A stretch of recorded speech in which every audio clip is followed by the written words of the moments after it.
दोस्तों, इतने खतरनाक और डरावने टाइटन आपने शायद कभी देखे ही नहीं होंगे। ये विशालकाय टाइटन किसी दौलत, किसी जगह या किसी चीज में इंटरेस्ट नहीं रखते। इनका सिर्फ एक ही मकसद है इंसानों को खाना। ये टाइटन जहाँ जाते हैं वहाँ सब कुछ तबाह कर देते हैं, घर, शहर और पूरी की पूरी सभ्यता। 5 साल के अंदर दुनिया की ज्यादातर आबादी खत्म हो जाती है, बस कुछ ही इंसान जिंदा बचते हैं। इस वक्त डर का एहसास इतना ज्यादा है कि लगता है जैसे पूरी दुनिया टाइटन के हाथों में है। अब सवाल ये है, इतने छोटे और कमजोर इंसान इन विशाल राक्षसों को कभी हरा भी पाएंगे क्या? इसी सवाल का जवाब मिलता है आज की इस कहानी में। टाइटन से बचने के लिए इंसानों ने एक बड़ा फैसला लिया। उन्होंने बहुत ऊंची ऊंची दीवारें बनाई, इतनी ऊंची कि टाइटन भी उन्हें पार न कर सकें। इन दीवारों के अंदर पूरी मानव सभ्यता बस गई। शहर को 3 हिस्सों में बांटा गया। सबसे बाहर एग्रीकल्चर जोन, बीच में इंडस्ट्रियल एरिया और सबसे अंदर सेंट्रल सिटी यानी ह्यूमंस का मेन सेंटर। जाहिर सी बात है, बाहर के 2 हिस्सों में लोग सबसे ज्यादा मेहनत करते हैं, खेती, काम और सुरक्षा सब कुछ, ताकि अंदर रहने वाले सुरक्षित रह सकें। धीरे धीरे ये जगह एक अनब्रेकेबल फोर्ट्रेस बन जाती है। लेकिन दोस्तों, इस दुनिया में कुछ भी हमेशा के लिए अटूट नहीं रहता। जो चीज आज अजेय लगती है वो भी कभी न कभी टूटती जरूर है। और बहुत जल्द ये दीवारें, जिन्हें अनब्रेकेबल माना जाता था, एक भयानक हादसे का सामना करने वाली होती है। और यहीं से अटैक ऑन टाइटन की असली कहानी शुरू होती है। सैकड़ों सालों तक ये ऊंची और मोटी दीवारें इंसानों की ढाल बनी रही। इतना लंबा वक्त शांति में बीत गया कि लोगों को लगने लगा टाइटन अब सिर्फ कहानी है। नए बच्चे टाइटन का नाम सुनकर बस हंस देते थे। उन्हें लगता ये सब पुरानी और बेकार की कहानियां हैं। उसी दिन 3 दोस्त एक साथ मिलते हैं। एक लड़का एरन, एक शांत लेकिन खतरनाक लड़की मिकासा और डरा सा लेकिन समझदार आर्मिन। तीनों को एक ही चीज खींचती है, दीवारों के बाहर की दुनिया। जिज्ञासा इतनी ज्यादा थी कि तीनों ने चुपके से दीवार के पास जाने का फैसला किया। किस्मत अच्छी थी, गार्ड्स उस दिन थोड़े केयरलेस थे और ये तीनों चुपचाप उनकी नजरों से निकल गए। ये पहला मौका था जब ये बच्चे इतनी नजदीक से दीवार को देख रहे थे। दीवार इतनी विशाल थी कि उसे देखकर सांस थम जाए। लेकिन तभी एक मुसीबत आ गई। गार्ड्स ने उन्हें पकड़ लिया क्योंकि दीवार के पास जाना कानून के खिलाफ था। गार्ड्स ने मिकासा को जबरदस्ती खींचना शुरू कर दिया। ये देखकर एरन का खून खौल उठा। वो बिना सोचे सीधा लड़ाई में कूद गया। नतीजा, गार्ड्स ने एरन को चारों तरफ से घेर लिया। लगभग यहीं उसकी कहानी खत्म होने वाली थी। लेकिन तभी एक आदमी बीच में आ गया। वो था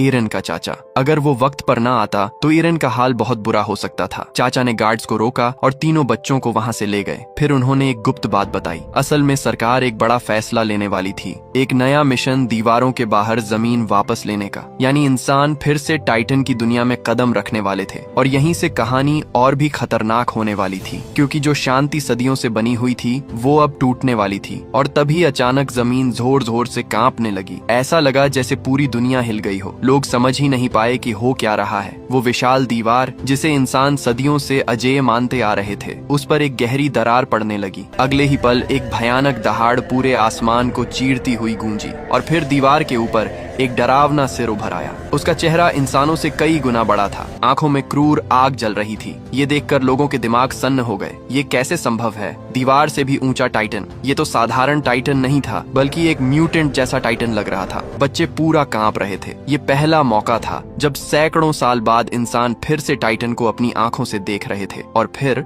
उस टाइटन ने अपना विशाल पैर उठाया। हर कदम के साथ इमारतें चूर चूर होती गईं और अंत में एक भयानक लात जो तोप के गोले से भी ज्यादा ताकतवर थी, धड़ाम, दीवार टुकड़ों में फट गई। हजारों पत्थर और मलबा इंसानों के इलाके में आ गिरा। उस पल ऐसा लगा जैसे आज ही इंसानों का अंत है। तीनों दोस्त एरन, मिकासा, आर्मिन, जो कुछ देर पहले सपनों की बातें कर रहे थे, अब डर से थर थर कांप रहे थे। लोग जान बचाकर भागने लगे। चारों तरफ चीख पुकार। किसी को आसमान दिख नहीं रहा था, सिर्फ मौत नजर आ रही थी। लेकिन अचानक टाइटन रुक गया। वो मुड़ा और अजीब तरीके से गायब हो गया। पीछे छोड़ गया दीवार में एक बहुत बड़ा छेद। और यही असल तबाही की शुरुआत थी, क्योंकि अब छोटे छोटे टाइटन उस छेद से अंदर आने लगे। उनकी खाली भूखी आंखें देखकर लोगों के रूह कांप गए। अंदर सोल्जर्स का ग्रुप तैयार था, तोपें, हथियार, सब कुछ, क्योंकि वो लोग सालों से ट्रेनिंग करते आए थे। लेकिन कितनी भी तैयारी हो, पहली बार टाइटन से सामना दिल को हिला देता है। तोप के गोले सीधे लगते, टाइटन गिरते और अगले ही पल फिर से उठ खड़े होते, मानो ये कोई गेम हो और टाइटन के पास इंस्टेंट रिवाइव होने की पावर हो। अब ये साफ हो चुका था कि टाइटन का अमर शरीर वाला थ्योरी सच है। तोपों से मारो,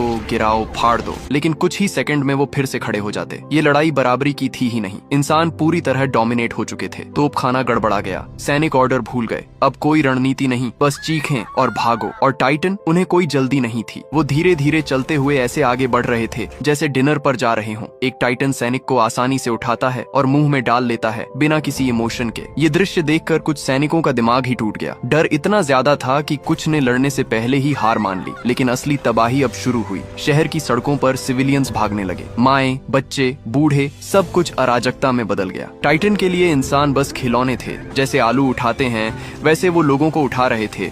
उनका एक कदम पूरी गली खत्म कर देता। लोग टाइटन का साया देखते ही भागने लगते, क्योंकि रुकने का मतलब मौत था। इसी केओस में मिकासा एक रोते हुए बच्चे को देखती है। वो बिना सोचे उसे बचाने जाती है और वहीं अपने दोस्तों से अलग हो जाती है। दूसरी तरफ एरन भीड़ में धक्के खाते खाते एक पुराने मंदिर जैसे भवन में घुस जाता है। अंदर थोड़ा सेफ लगता है, लेकिन बाहर लोग पागलों की तरह दरवाजा पीट रहे थे। खोलो, प्लीज खोलो।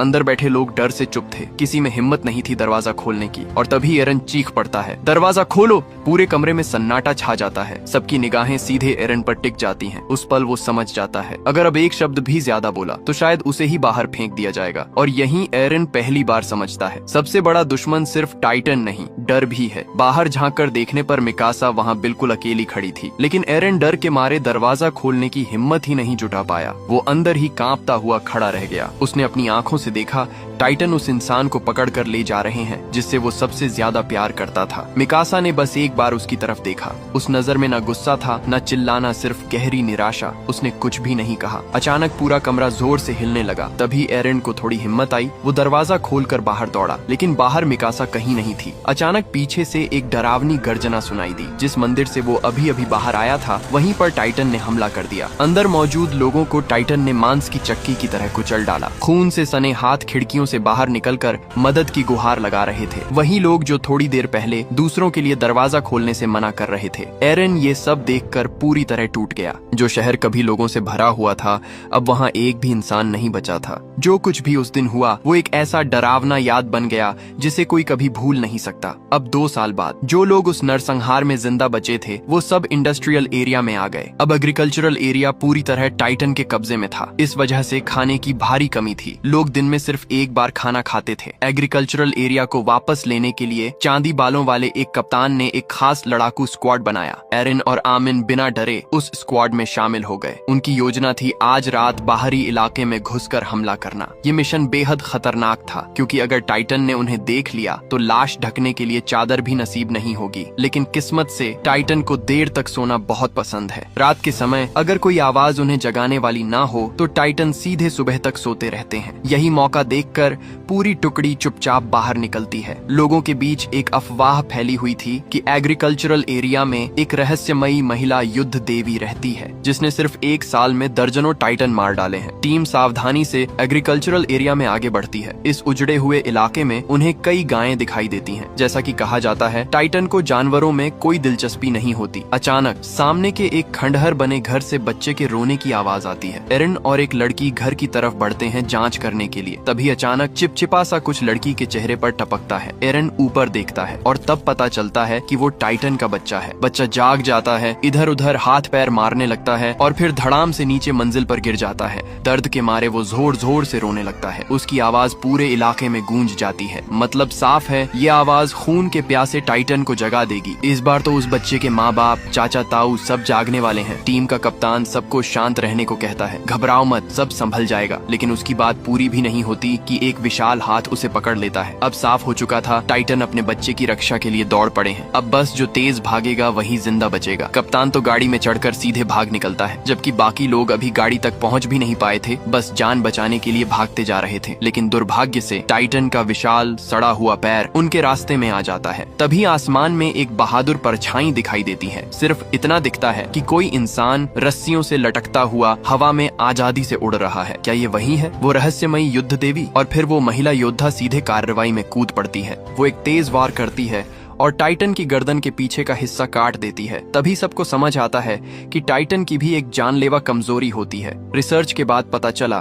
कि उनकी एकमात्र कमजोरी गर्दन के पीछे मौजूद नसें हैं। इसी जानकारी के आधार पर इंसानों ने एक खास युद्ध उपकरण बनाया जिससे सैनिक रस्सियों की मदद से हवा में झूलते हुए सीधे टाइटन की गर्दन की ऊंचाई तक पहुंचते हैं और वहीं वार करते हैं। जैसे ही गर्दन कटती है, टाइटन धूल के कणों में बदलकर गायब हो जाता है। अब सबको एहसास होता है कि उन्हें बचाने वाला कोई और नहीं बल्कि एग्रीकल्चरल एरिया का सुरक्षा कप्तान था। उसी समय सामने एक और टाइटन आ जाता है। अचानक आसमान से एक बेहद फुर्तीली आकृति उतरती है। एक ही वार में वो टाइटन को भी खत्म कर देती है। लड़की पलटकर सबकी तरफ देखती है और एरन चौंक जाता है। ये तो मिकासा है। एरन अपनी पुरानी दोस्त को देखकर पूरी तरह सन्न रह जाता है, लेकिन मिकासा का व्यवहार बिल्कुल ठंडा था, मानो कुछ हुआ ही ना हो। उस रात एरन खुद को रोक नहीं पाता और मिकासा से मिलने चला जाता है। उसे लगा था कि वो उस दिन की घटना में जिंदा नहीं बची होगी। उसी वक्त एग्रीकल्चरल एरिया का कप्तान भी वहां पहुंच जाता है। ये दृश्य देखकर एरन चुपचाप पीछे हट जाता है। वो बाहर जाकर दर्द में चिल्लाता है, लेकिन वो मिकासा से नाराज नहीं था, बल्कि खुद को कायर मानकर अपने आप से नफरत कर रहा था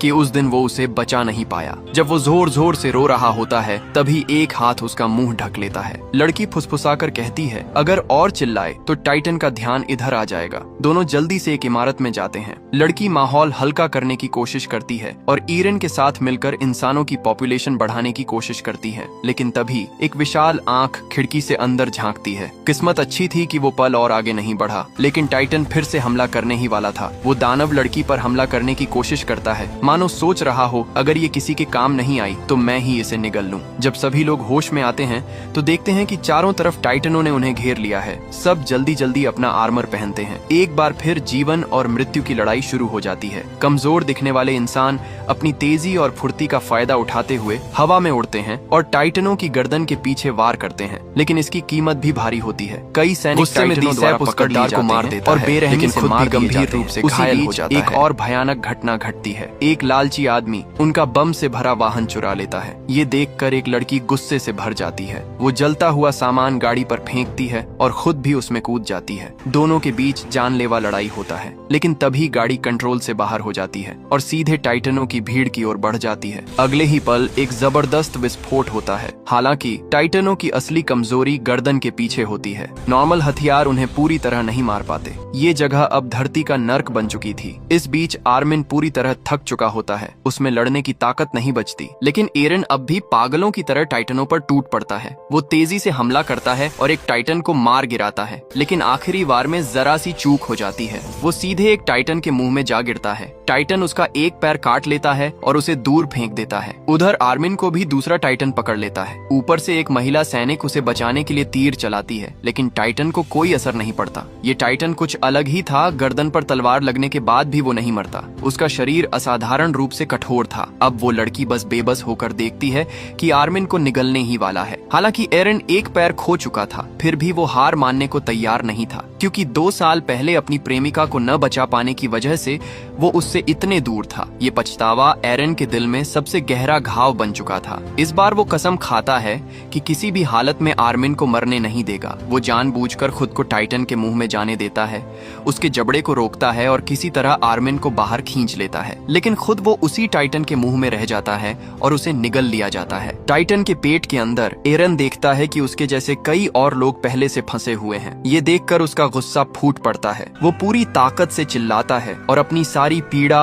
और क्रोध बाहर निकाल देता है। बाहर दूसरे टाइटन अब भी इंसानों को मार रहे होते हैं। उधर मिकासा हवा में उड़ते हुए हमला करने जाती है, लेकिन अचानक उसकी रस्सी खराब हो जाती है और वो संतुलन खोकर जमीन पर गिर जाती है। उसके सामने वही टाइटन खड़ा होता है जिसने अभी अभी एरन को निगला था। अजीब बात ये होती है कि वो टाइटन मिकासा पर हमला नहीं करता। उसके चेहरे पर अजीब सी बेचैनी दिखती है। फिर अचानक उसके शरीर से एक और भयानक रूप बाहर निकलता है। ये नया टाइटन बाकी टाइटनों से बिल्कुल अलग था, ज्यादा तेज, ज्यादा ताकतवर और बेहद खतरनाक। हैरानी की बात ये थी कि वो इंसानों पर नहीं, दूसरे टाइटनों पर हमला करने लगा। कुछ ही मुक्कों में वो कई टाइटनों को मिट्टी में मिला देता है। ये दृश्य देखकर बाकी टाइटन डर के मारे भागने लगते हैं। फिर वो टाइटन मिकासा की ओर देखता है, लेकिन उसे कोई नुकसान नहीं पहुंचाता। वो उसे धीरे से उठाकर अपने सामने रखता है। ठीक उसी पल उसकी आंखों में बदलाव आता है और वो खुद जमीन पर गिर जाता है। मिकासा इस मौके का फायदा उठाकर उसकी गर्दन के पीछे वार करती है, लेकिन जैसे ही तलवार लगती है वो टाइटन गायब हो जाता है और वहाँ एरन दिखाई देता है। उसकी आंखें लाल हो चुकी होती हैं, बिल्कुल टाइटनों जैसी। यहीं पर पार्ट 1 खत्म होता है। पार्ट 2 में सामने आएगा कि ये टाइटन्स जन्म कैसे लेते हैं और वो असली दुश्मन जो इस पूरी तबाही के पीछे है। अगर आपको पार्ट 2 चाहिए तो कमेंट करें और जितना हो सके उतना हाइप करे वीडियो।